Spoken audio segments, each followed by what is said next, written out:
কুমিল্লার বুড়িচংয়ে একটি সেতুর নির্মাণ কাজ শুরু হয়েছিল মানুষের ভোগান্তি কমানোর জন্য, কিন্তু সেই প্রকল্পই এখন গলার কাটা। 9 মাস পেরিয়ে গেলেও শেষ হয়নি 30% কাজ। বিকল্প সড়ক না করেই পুরনো সেতু ভেঙে ফেলা হয়। এখন এটি নরবরে বাঁশের সাঁকোই 2 গ্রামের প্রায় 1.5 লক্ষ মানুষের পারাপারের একমাত্র ভরসা। বুড়িচংয়ের পীরযাত্রাপুর ইউনিয়নের সাদকপুর কোরিয়া রোড এলাকার চিত্র এটি। স্থানীয়দের নিরাপদ যাতায়াতের জন্য 2025 সালে দুর্যোগ ব্যবস্থাপনা ও ত্রাণ মন্ত্রণালয়ের অর্থায়নে প্রায় 43 লক্ষ টাকা ব্যয়ে এই সেতুটি নির্মাণের উদ্যোগ নেওয়া হয়। কাজ পায় মিশার্স এম.এইচ. আরিফ এন্টারপ্রাইজ। চুক্তি অনুযায়ী 6 মাসে কাজ শেষ করার কথা থাকলেও গত নভেম্বরে কাজ শুরু করার পর মাত্র 30% কাজ করেই সাইটটি ফেলে লাপাত্তা ঠিকাদার প্রতিষ্ঠান।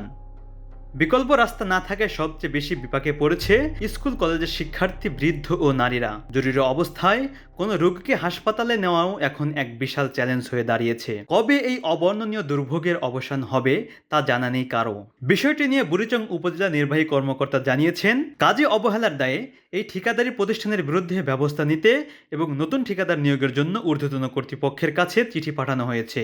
একটি কালভার্ট আমাদের একটি টেন্ডারে গিয়েছিল।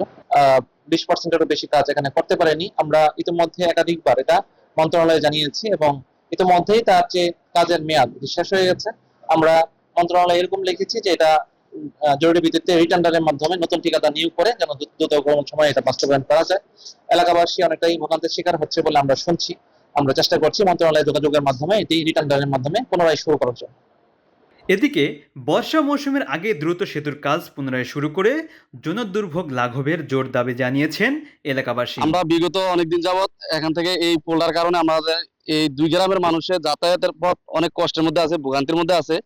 আমরা অনেক পুরানো একটা পুল ছিল, এই পুলটা ভাঙা যাওয়ার পরে এই নতুন করে এটা টেন্ডার হয়েছে, কাজটা ধরার পরে এখন কন্ট্রাক্টর এই কাজটা অর্ধেক কইরা রড গুলো নষ্ট হয়ে যেতেছে, ফালাই দিয়ে চলে গেছে।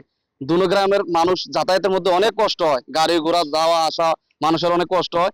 এখন বর্তমানে একটা বাঁশের পুল দিয়ে রাখছে। দেখেন, দেখা গেছে আমাদের যে নেতা আছে বা এমপি আছে, এমপি মহোদয় ওনাদেরকে গালাগালি করে যায়, তো কিছু করার নাই, কারণ আমরাও কিছু বলতে পারি না। ওনারা গালাগালি করে যায় যে এটা এতদিন পর্যন্ত একটা ব্রিজ থাকে, কিন্তু এটার সাথে অন্যান্য ব্রিজ গুলো তো এরা কাজগুলো কমপ্লিট করে ফেলছে। তো এটা হচ্ছে মেইন সমস্যা। আর এখানে বিশেষ করে স্টুডেন্ট যারা আছে বা যারা হসপিটালে যায়, এই পৌরসভার এই দিকটা লোকটা একটু বেশি অসুবিধা। আপনার মানুষ চলাচলের ব্যবস্থা করে দিয়েছি এবং গালে বর্তমানে গাড়ি ঘোড়া চলে না। কন্ট্রাক্টর সাহেব কইতেছে আমি লুক পাই না করে আমরা কাজটা অনেক ফাঁস নামাইছে, কইছে লুক পাই না করে বরাবর হয়ে গেছি।